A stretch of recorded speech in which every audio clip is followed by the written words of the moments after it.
3 రోజుల పండక్కి 3 రోజుల ముందే మూలన్న బూజులని దులిపేసి 3 రోజుల నుంచి ముక్కలేక మనసంతా మనస్తాపానికి గురయ్యేసరికి ఈ మౌనం మనకు మంచిది కాదని చెప్పి మడత మంచంకి మయంగా కూర్చుని మనసంతా నువ్వే మూవీ చూస్తున్న పతిగారి దగ్గరికి వెళ్ళి 30 రూపాయలు పెట్రోల్ కొట్టించుకుని మెల్లగా మస్తానన్న షాప్ కి వెళ్ళి 300 రూపాయలు మటన్ పట్టుకురండి అని అడిగితే 3 కిలోమీటర్ల దూరం వెళ్ళి 3 వంకాయలు 30 రూపాయలు ఎండ్రాయిలు పట్టుకొచ్చి చేతులు పెట్టారండి. మరి నీ రియాక్షన్ ఏంటక్క అని అడుగుతారేమో.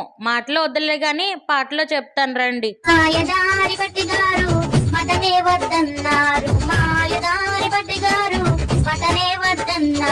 సంక్రాంతి వెళ్ళేదాకా ముక్క కక్కలేదన్నాడే ఆగేదెట్టాగా అనగా వెత్తోయెట్టాగా ఆగేదెట్టాగా అనగా వెత్తోయెట్టాగా చికెన్ చెప్పవే మటన్ చెప్పవే ప్రాన్స్ చెప్పవే ఓ పీతా చెప్పవే. ఏమండోయ్ ఉన్నారా?